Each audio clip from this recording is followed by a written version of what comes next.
अब हम सीखेंगे कि एंट्रोपी कैसे कैलकुलेट करते हैं, एंट्रोपी कैलकुलेशन, चाहे प्रोसेस कैसा भी हो, आइसोथर्मल, आइडियाबैटिक, आइसोकोरिक, एक जनरल प्रोसेस, फेस चेंज, किसी भी केस में एंट्रोपी कैलकुलेशन कैसे करते हैं।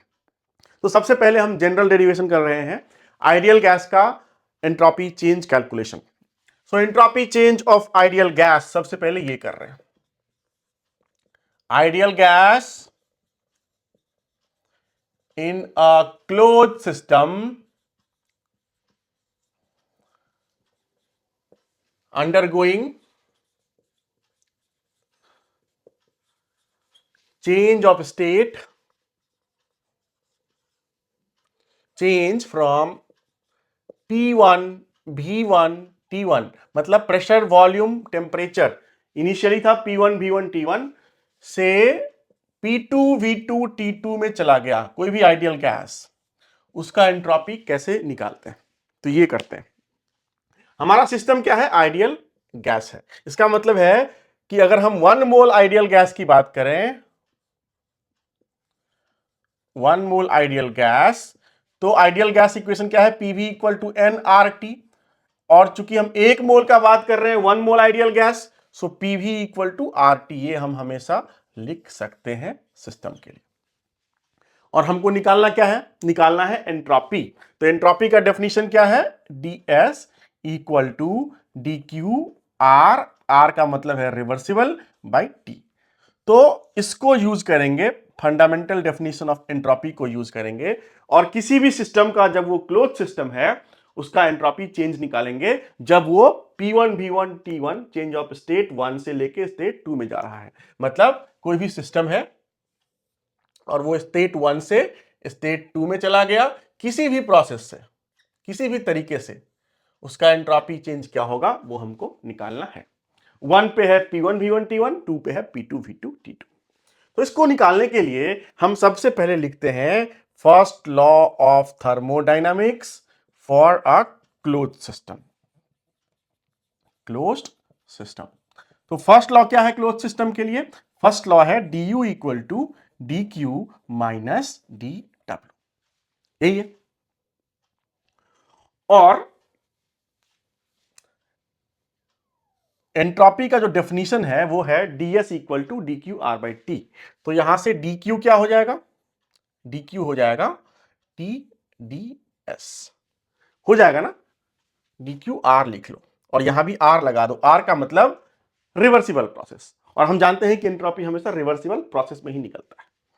तो हम यहां से क्या लिख सकते हैं, इस इक्वेशन से हम क्या लिख सकते हैं, हम यहां से लिख सकते हैं D Q R equal to D U plus D W. और डी क्यू आर किसके बराबर है, इक्वेशन 1 से यह है टी डी एस के बराबर। तो T D S equal to D U plus D W, ये हो गया। इसको आप मान लीजिए इक्वेशन नंबर 2। अभी नहीं, आप क्या कीजिए, आपको एंट्रोपी निकालना है, तो एंट्रोपी डीएस है, तो आप क्या कीजिए, टेम्परेचर से डिवाइड कर दीजिए पूरे टर्म में।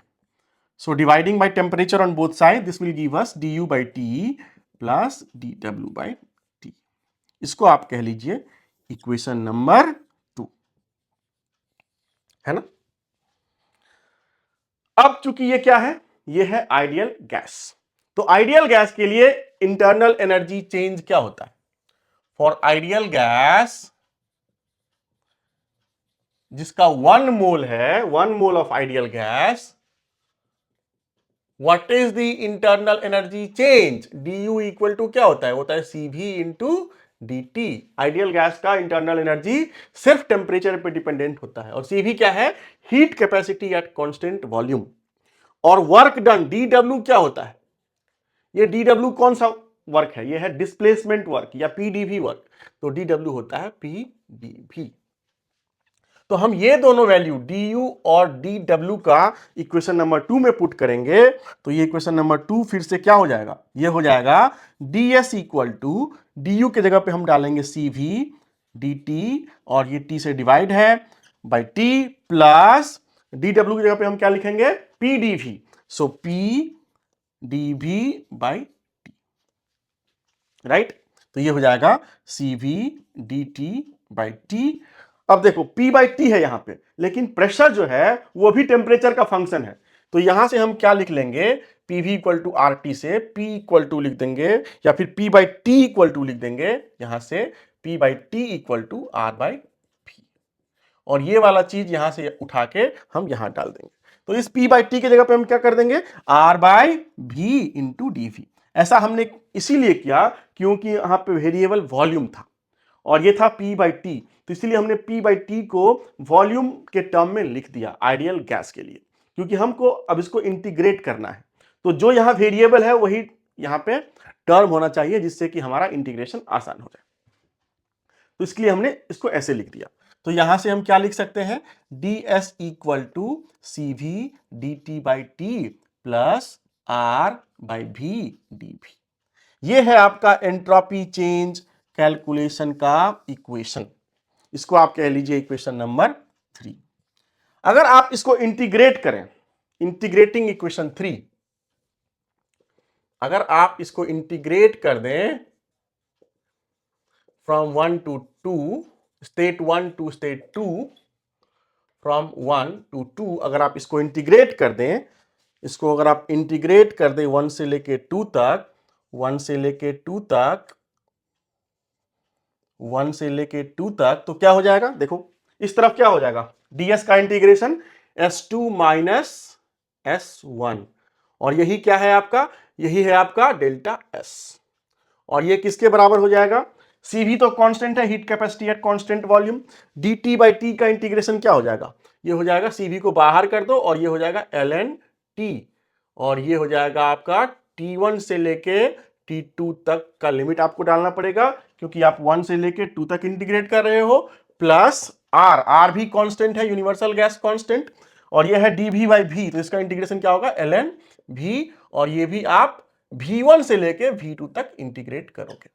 अब अगर आप वैल्यू पुट करें तो ये हो जाएगा delta S equal to C V ln T2 minus ln T1, ln m minus ln n, ln m by n, तो ln T2 by T1 plus R ln, ये क्या हो जाएगा, ln V2 minus ln V1, तो ln V2 by V1। तो ये हो गया आपका entropy change of ideal gas in terms of volume and temperature. मतलब अगर आपको टेम्परेचर चेंज और volume change, initial temperature T1, final temperature T2, initial volume V1, final volume V2, अगर आपको ये पता हो तो आप यहां से आराम से निकाल सकते हैं क्या, entropy change of ideal gas.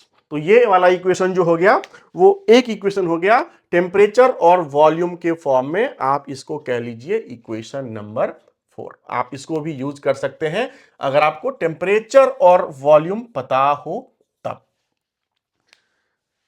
लेकिन अगर मान लो आपको टेम्परेचर और वॉल्यूम के बदले टेम्परेचर प्रेशर पता हो तो क्या करोगे, तो आप क्या करोगे, आप इसको प्रेशर के फॉर्म में लिख दोगे।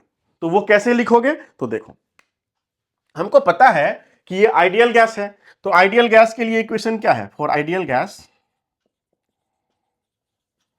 इक्वेशन क्या है, PV equal to R T. तो यहां से हम हमेशा लिख सकते हैं PV by T equal to R, और आर क्या है, ये है कांस्टेंट। तो हम इसको हमेशा लिख सकते हैं, जब PV by T equal to constant हो गया, इसका मतलब हम कभी भी लिख सकते हैं P1 V1 by T1 equal to P2 V2 by T2, क्योंकि पीवी बाई टी जो है वो कांस्टेंट है। तो यहां से हम क्या लिख सकते हैं, यहां से हम लिख सकते हैं V2 बाई V1, क्योंकि हमको इक्वेशन 4 में जो वॉल्यूम है उसके जगह पे प्रेशर लाना है। मान लो हमको टेम्परेचर और प्रेशर के फॉर्म में निकालना हो तब, तो हम क्या करेंगे, यहां से अगर हम निकालना चाहें V2 by V1, V2 by V1, तो ये हो जाएगा T2 by T1 into P1 by P2, ये होगा ना, V2 by V1 equal to T2 by T1 into P1 by P2, ये वाला। इसको अब हम अगर मान लो इक्वेशन नंबर 4 में इंसर्ट कर दें, तो इक्वेशन नंबर 4 और 5, इसको अगर 5 कह लो, so from 4 and 5, from 4 and 5, ये क्या निकल के आएगा, ये निकल के आएगा delta S equal to C V ln T2 by T1 plus R ln, और V2/V1 की जगह पे लिखेंगे T2/T1 इंटू P1/P2। अब क्या करो, ln ये है ln m into ln n, तो ln m into ln n क्या होता है, ln m plus ln n, तो यहां पे ये क्या हो जाएगा, ये हो जाएगा आपका CV, ये तो फर्स्ट टर्म ऐसे ही रहेगा, CV ln T2/T1, और यहां पे क्या हो जाएगा, R हो जाएगा कॉमन, और ये आ जाएगा ln T2/T1 plus ln P1/P2। अब देखो यहां पे ध्यान से, ln T2/T1 ये वाला और ln T2/T1 ये वाला, ये दोनों कॉमन है, यहां पे दोनों को साथ में कर लेंगे, तो इससे क्या निकल के आएगा, delta S equal to CV, और ln T2/T1 कॉमन हो गया तो CV प्लस R एक साथ आ जाएगा, तो CV plus R ln T2/T1, और ये आपका आ जाएगा प्लस R, बच जाएगा ये ln P1/P2। अब आइडियल गैस के लिए एक रिलेशन है Cp और Cv में, तो फॉर आइडियल गैस हम जानते हैं कि Cp माइनस Cv जो होता है वो R के बराबर होता है। इसका मतलब है कि Cp is always equal to Cv plus R, तो मतलब है कि Cv प्लस R के जगह पे हम Cp यहां पे लिख सकते हैं, तो यहां पे हम लिख देंगे Cp, तो ये हो जाएगा Cp equal to Cp ln T2/T1, और ये प्लस है, यहां पे है P1/P2, अगर इसको उल्टा करके P2/P1 करेंगे तो ये माइनस साइन आ जाएगा, so minus R ln P2/P1। तो ये है आपका फाइनल एक्सप्रेशन, इसको अलग से लिख देते हैं, एंट्रोपी प्रेशर के फॉर्म में और टेम्परेचर के फॉर्म में। सो Cp ln T2/T1 minus R ln P2/P1, ये हो गया entropy change 1 mole of ideal gas का जब वो प्रेशर और टेम्परेचर P1 T1 से P2 T2 में जाता है। तो ये दोनों हो गया एंट्रोपी निकालने का डेरिवेशन, इसको आप यूज करके एंट्रोपी निकाल सकते हैं। तो ये 1 मोल के लिए है, अगर इसी को आप अगर n मोल के लिए निकालना चाहें, फॉर n मोल्स, तो क्या होगा, आपको यहां पे n मल्टीप्लाई करना पड़ेगा और यहां भी n मल्टीप्लाई करना पड़ेगा, क्योंकि टोटल एंट्रोपी जो है वो n से मल्टीप्लाई हो जाएगा, तो दोनों टर्म में आपको n number of mole multiply करना पड़ेगा। अगर मान लो आपको मास के टर्म में निकालना है तो मास के टर्म में आपको मास मल्टीप्लाई करना पड़ेगा, मतलब अगर आपको क्वांटिटी जो है अगर मोल में दिया हो तो मोल से मल्टीप्लाई कर दो, अगर मास में दिया है तो मास से मल्टीप्लाई कर लो, तो entropy delta S in terms of mole ये हो जाएगा n Cp ln T2/T1 minus n R ln P2/P1, ये हो गया एंट्रोपी का derivation in terms of pressure और टेम्परेचर। तो अगर आपको प्रेशर और टेम्परेचर चेंज हो रहा है आइडियल गैस का, तो आप ये फॉर्मूला लगा दोगे, तो ये हो गया। अगर मान लो कि नंबर ऑफ मोल की जगह पे मास दिया है तो n को हटा के small m mass of the system, mass of the gas आप यूज कर लोगे।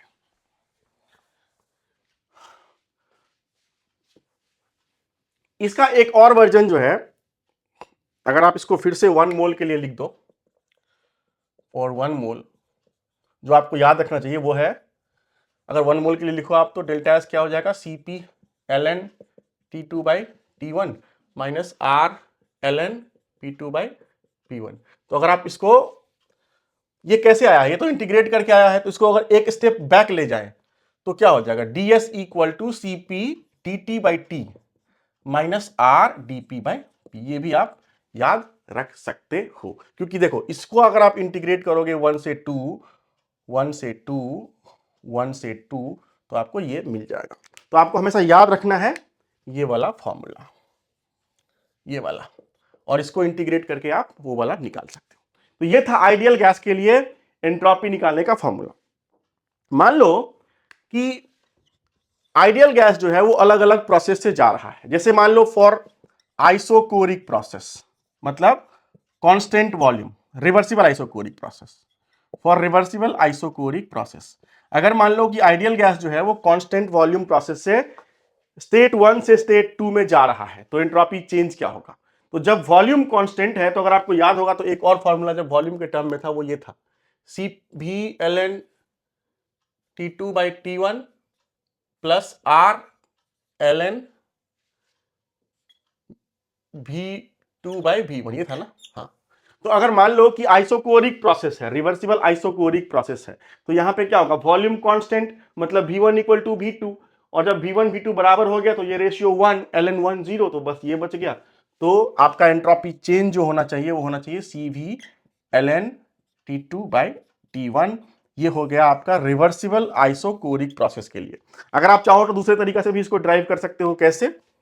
तो फॉर रिवर्सिबल आइसोकोरिक प्रोसेस यानी कि कांस्टेंट वॉल्यूम प्रोसेस, अगर आप फर्स्ट लॉ लगाएं तो फर्स्ट लॉ क्या है? du equal to D Q plus D Q minus D W.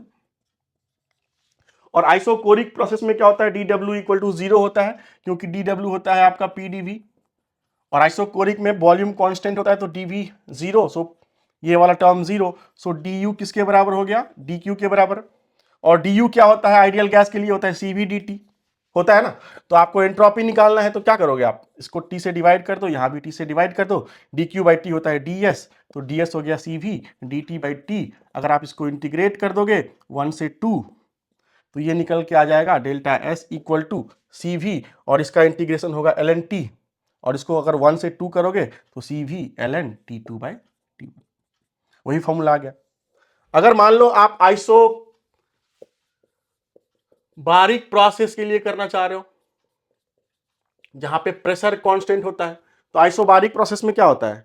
D Q equal to होता है D H, D Q equal to होता है डी एच, और डी एच होता है आइडियल गैस के लिए सीपीडीटी। तो आपको एंट्रोपी निकालना है, तो एंट्रोपी क्या होता है? डी क्यू बाई टी, तो आप सारे टर्म में टी से डिवाइड करोगे, तो CP D T by T, फिर से इसको इंटीग्रेट करोगे 1 से 2, 1 से 2, तो यहां से क्या हो जाएगा? Delta S equal to CP L N T two by T one. तो यहां से ये ऐसे निकाल सकते हो, या फिर इस फॉर्मूले में, इसी फॉर्मूले में देखो ना, अगर प्रेशर कांस्टेंट है आइसोबारिक में तो P2 इक्वल टू P1 हो गया, तो ये रेशियो हो गया 1, और ln 1 का 0 होता है, तो बच गया delta S equal to CPDT। इसी तरह से अगर आप आइसोथर्मल में निकालना चाह रहे हो, तीसरा number, for reversible isothermal process, for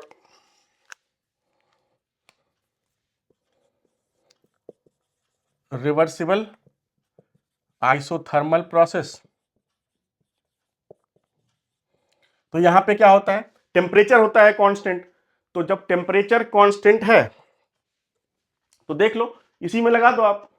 isothermal process में क्या होता है? अगर फर्स्ट लॉ लगाओगे तो D U equal to D Q plus D W, D Q minus D W. तो आइसोथर्मल प्रोसेस में क्या होता है? टेम्परेचर होता है कांस्टेंट, तो डी यू 0 हो जाएगा क्योंकि डी होता है सी बी डी टी, और जब टेम्परेचर कांस्टेंट है तो डी यू 0 क्योंकि डी टी 0, तो यहां से क्या हो जाएगा? D Q equal to D W हो जाएगा, और डी डब्ल्यू क्या होता है? P D we.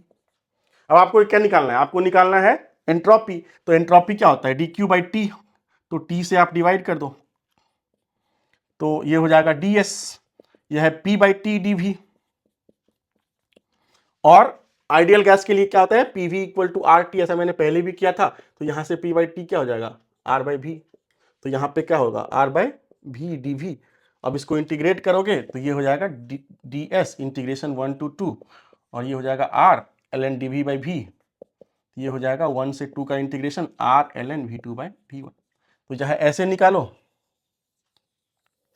या फिर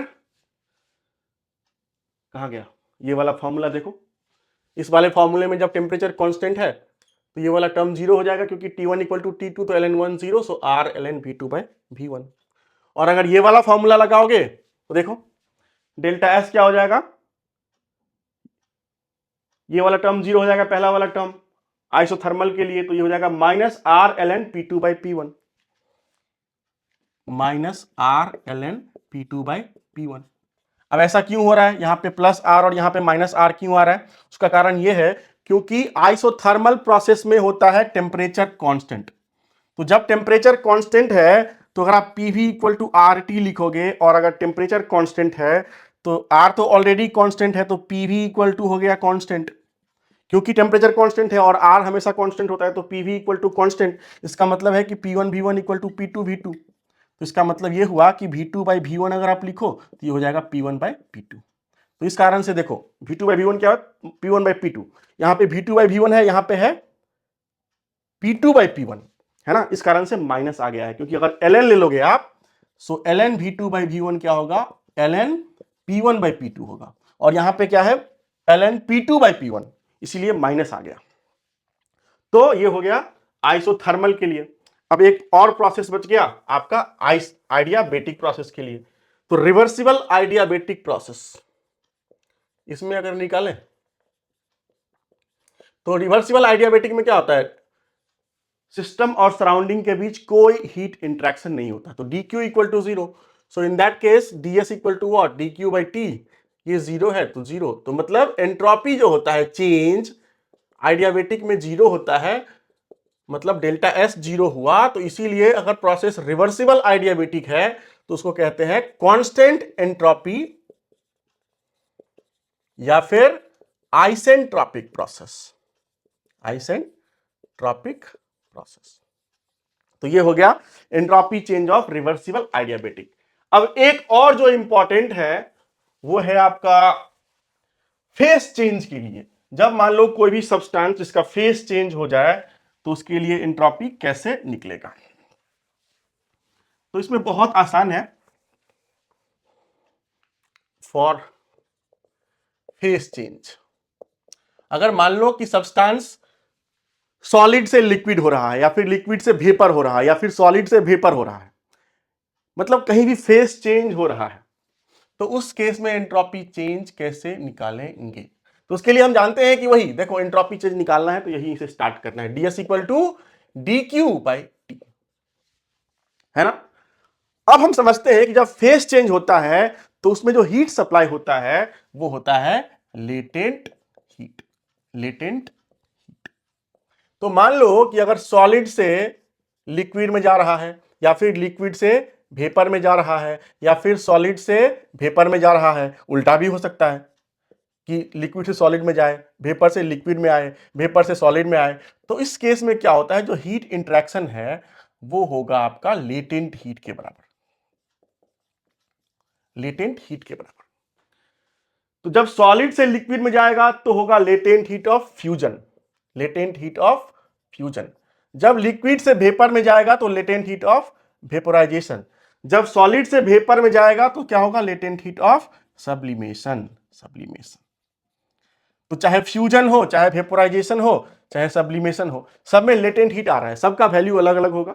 लेटेंट हीट ऑफ फ्यूजन का value, latent heat of vaporisation का वैल्यू, सब्लिमेशन का वैल्यू, सबका वैल्यू अलग अलग होता है, मैग्नीट्यूड अलग अलग होता है, लेकिन जो हीट इन्वॉल्व होता है उसको कहते हैं लेटेंट हीट। तो उस केस में dq हो गया लेटेंट हीट। तो आपका अगर इसको इंटीग्रेट कर दें हम तो ये हो जाएगा इंटीग्रेशन ऑफ ds, तो ये हो जाएगा integral of dq by T. तो हीट, लेटेंट हीट अगर इन्वॉल्व हो तो dq क्या होता है, q होता है मास इंटू लेटेंट हीट। तो ये क्या हो जाएगा, mass into latent heat by temperature, और ये हो जाएगा डेल्टा एस। ये है entropy change for any face change, जहां पे लेमडा क्या है, लेटेंट हीट। तो अब जो हमारे पास फॉर्मूला आ गया जिसको यूज करके हम कोई भी एंट्रोपी निकाल सकते हैं, वो बहुत सिंपल है। बस आपको याद करना है सिर्फ दो फॉर्मूला, इसी दो फॉर्मूला को यूज करके आप एंट्रोपी किसी भी प्रोसेस का, किसी भी सिस्टम का कैसे भी हो रहा है तो आप एंट्रोपी चेंज निकाल सकते हैं। और जो फॉर्मूला है वो ये है कि ds equal to dq by T, या फिर अगर इसको इंटीग्रेट कर दें तो delta S equal to integral of D Q by T. और जो फॉर्मूला हमने डिराइव करा है, अगर आप चाहो तो याद करो, ना चाहो तो डिराइव करो। जो हमने डिराइव करा है वो ये है कि delta S of ideal gas, तो ये जो हो जाएगा वो हो जाएगा CV, अगर टेम्परेचर और वॉल्यूम के फॉर्म में था तो CV ln T2 by T1 plus R ln V2 by V1। और यही था Cp के टर्म में, Cp ln T2 by T1 minus R ln P2 by P1, यही आपको याद करना है। और delta S for face change, entropy अगर फेस चेंज होगा तो क्या होगा, mass into latent heat by temperature. तो ये तीनों फॉर्मूला आप यूज करोगे और इसको किसी भी प्रोसेस में लगा सकते हैं। अगर आइसोथर्मल है तो ये वाला टर्म जीरो या ये वाला टर्म जीरो, आइडियाबेटिक है तो तब तो एंट्रोपी जो है वो जीरो हो जाता है, जैसे मैंने बताया था आपको। आइसोबारिक है तो ये वाला टर्म जीरो, आइसोथर्मल है तो ये वाला टर्म जीरो, आइसोकोरिक है तो ये वाला टर्म जीरो। मतलब फॉर्मूला एंट्रोपी चेंज का बस यही है। अगर मान लो कि लिक्विड फेज में एंट्रोपी चेंज हो रहा है तो देखो कि हीट जो है वो कितना सप्लाई हो रहा है। जैसे मान लो कि फॉर लिक्विड और सॉलिड फेज निकालना है, देखो वेपर फेज में तो आप आइडियल गैस वाला लगा दोगे ये वाला, लेकिन अगर आपको सॉलिड और लिक्विड फेज का निकालना है तो फॉर्मूला यही होगा, ds equal to dq by T. लेकिन अगर सॉलिड और लिक्विड फेज में सिस्टम है और अगर टेम्परेचर T1 से T2 जा रहा है तो dq हमेशा क्या होता है, mass into heat capacity into dt, और इसको T से डिवाइड कर दोगे और फिर इसको कर दोगे इंटीग्रेट 1 से 2 तक, 1 से 2 तक, तो ये हो जाएगा डेल्टा S और ये हो जाएगा मास, बाहर आ जाएगा, Cp भी बाहर आ जाएगा और इसका इंटीग्रेशन dt बाई टी, तो ये हो जाएगा ln T2 बाई T1। अगर ये मोल के टर्म में निकालना हो तो number of mole into Cp ln T2 by T1। Liquid और सॉलिड फेज के लिए क्या होता है कि Cp और Cv जो है वो लगभग बराबर होता है, तो आप यहां पे हीट कैपेसिटी Cp Cv कोई भी लगा सकते हैं। लेकिन गैस के लिए Cp Cv अलग होता है, तो उस केस में देखना पड़ेगा कि वॉल्यूम चेंज हो रहा है कि टेम्परेचर चेंज हो रहा है, और आप फिर ये वाला फॉर्मूला लगा देंगे। आपको याद बस यही करना है। आप देखोगे तो ये वाला भी जो फॉर्मूला है अगर आप 1 किलोग्राम के लिए लगाएं तो Cp ln T2 by T1 ही, क्योंकि लिक्विड और सॉलिड में नॉर्मली प्रेशर का चेंज नहीं होता, सिर्फ टेम्परेचर का चेंज होता है। तो बस यही सारे फॉर्मूले आपको ध्यान में रखने हैं और इसी को यूज करके हम बहुत सारे न्यूमेरिकल सॉल्व करेंगे।